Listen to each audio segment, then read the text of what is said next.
समलैंगिक विवाह की कानूनी मान्यता को लेकर जारी अदालती लड़ाई अभी खत्म होती हुई नहीं दिख रही है।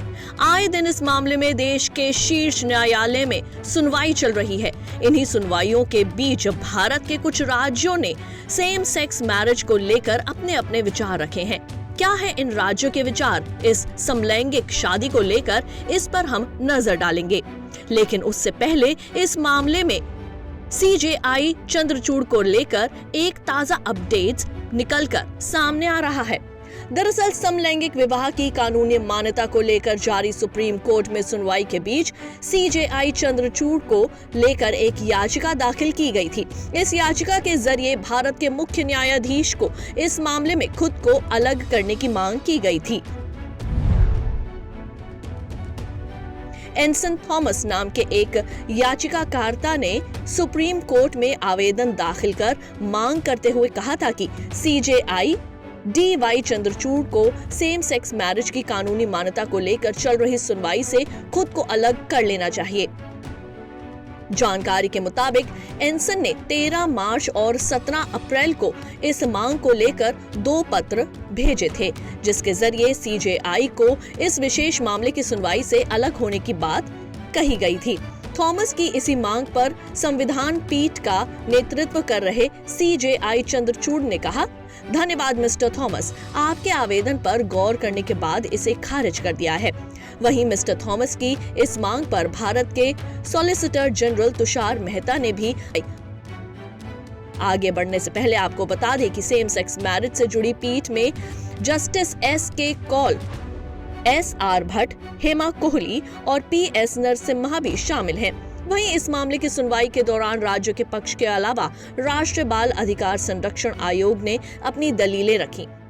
बच्चों के कल्याण और उनकी देखरेख पर बात करते हुए आयोग ने कहा कि कई फैसलों में कहा गया है कि बच्चे को गोद लेना मौलिक अधिकार नहीं है। आयोग के इस बात पर सुप्रीम कोर्ट भी सहमत होता दिखा। वहीं इसके अलावा NCPCR ने कहा कि समलैंगिक विवाह को कानूनी मान्यता देने के बाद लिंग की अवधारणा भले ही बदल जाए, लेकिन मां की ममता और मातृत्व कभी नहीं बदल सकते।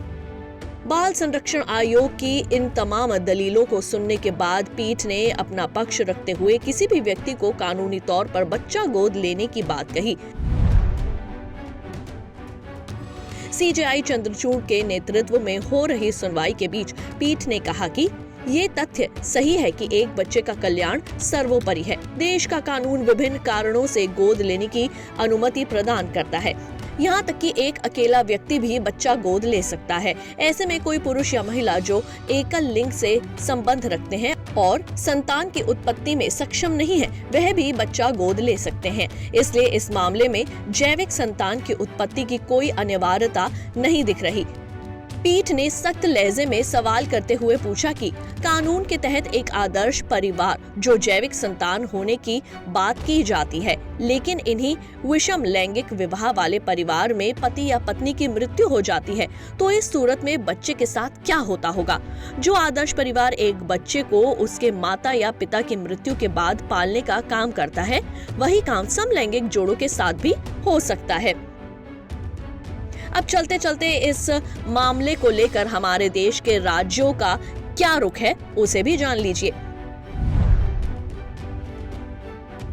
केंद्र की ओर से पेश हुए सॉलिसिटर जनरल तुषार मेहता ने पीठ को बताया कि 7 राज्यों ने इस मामले में अपने जवाब दिए हैं। राजस्थान, आंध्र प्रदेश और असम ने समलैंगिक विवाह को कानूनी मान्यता देने का विरोध किया है। वहीं मणिपुर, उत्तर प्रदेश, महाराष्ट्र और सिक्किम ने इस पर गंभीरता जताते हुए तत्काल जवाब दाखिल करने में असमर्थता जताई है।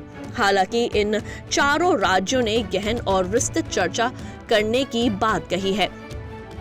इन सब के अलावा बाकी राज्यों और केंद्र शासित प्रदेशों के जवाबों की प्रतीक्षा की जा रही है। अब आगे देखना होगा इस मामले की कानूनी मान्यता को लेकर अन्य राज्यों का क्या रुख रहता है। Bureau report, Punjab Kesari TV. हमसे जुड़े रहने के लिए हमारे YouTube चैनल को सब्सक्राइब करें और नई वीडियो की नोटिफिकेशन के लिए बेल आइकॉन को दबाएं।